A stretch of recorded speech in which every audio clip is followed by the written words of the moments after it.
सच्चिदानंद रूपाय विश्वोत्पत्त्यादि हेतुवे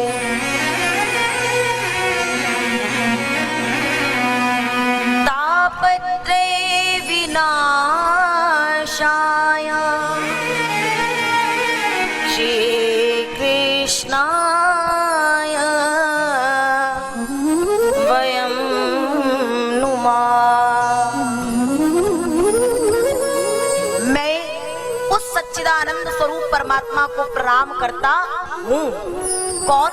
जिसके अंदर सत, चित और आनंद यह तीनों बातें पूर्ण रूप से विद्यमान हैं और इन तीनों शब्दों को मिलाकर के बनता है सच्चिदानंद शब्द, जो अपने आप में सच्चिदानंद है। मैं उस सच्चिदानंद स्वरूप श्री कृष्ण को प्रणाम करता हूँ। अब ये सच्चिदानंद क्या है? सत और चित। सत कहिए जो विनसे नाही, चित चैतन्य सकल घट माही।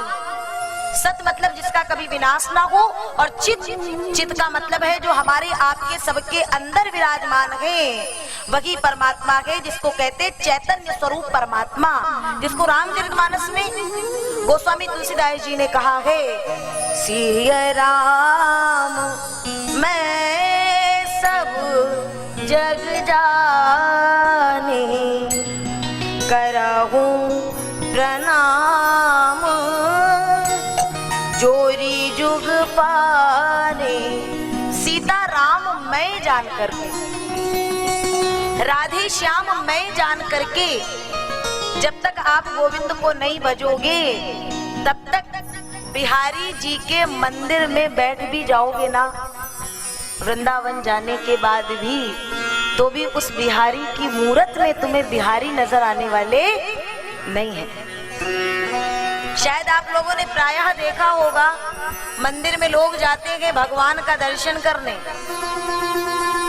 भीड़ बहुत गए, और उस लाखों की हजारों की भीड़ में जब आप भीतर जाते हो, दर्शन किसका करने जा रहे हैं? भगवान का, बाकी बिहारी का। लेकिन उस भीड़ में अगर कोई व्यक्ति किसी अगल बगल वाले का पांव अचानक आपके पांव पे रख जाए तो क्या होता है? तुरंत बिहारी जी किनारे, और उस बगल वाले से वही युद्ध हो जाएगा। तुम्हें दिखाई नहीं देता, देख के नहीं चल पाते। मतलब उस मूरत में हम बिहारी जी को देखने चलते हैं, और बगल वाली जो चैतन्य मूरत है उसमें हमें बिहारी नजर नहीं आते हैं। यही तो बात है कि हम में और परमात्मा में एक जो पर्दा है वो बना ही रहता है, और ये पर्दा वही है, अहंकार का पर्दा, मोह का पर्दा, माया का, वासना का पर्दा। और जब तक वो नहीं हटेगा तब तक कितना भी वृंदावन चले जाओ और कितना भी अयोध्या चले जाओ और हजारों बार भागवत सुन लो, लेकिन कभी बिहारी का दर्शन होने वाला नहीं है। इसलिए सत्य कहिए जो विनसे नाही, चित चैतन्य सकल घट माही। आनंद घट घट करे आनंदा। आज यदि आप यहाँ पे बैठे हैं और कथा को सुनने के बाद, कीर्तन को गाने के बाद यदि आपको आनंद आए और कोई आपसे पूछे आनंद कैसा आ रहा है, आप बता पाओगे कि वो मीठा है, खट्टा है, कड़वा है, तीखा है, कैसा है? वो आनंद को आप अनुभव तो कर पाओगे, मन में आनंदित हो जाओगे, लेकिन उसका बखान नहीं कर पाओगे। और यही तीसरा स्वरूप है उस परमात्मा का। इसीलिए कहा गया आनंद घट घट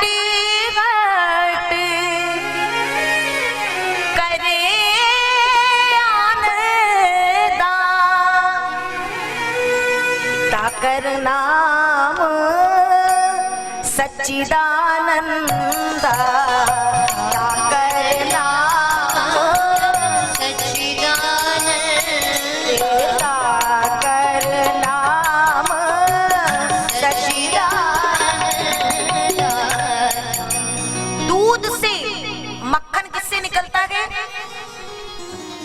किससे निकलता है? मक्खन की पहली जो सीढ़ी है वो क्या है? दूध। लेकिन अगर कोई चाहे कि दूध आए और डायरेक्ट मक्खन ले लिया जाए,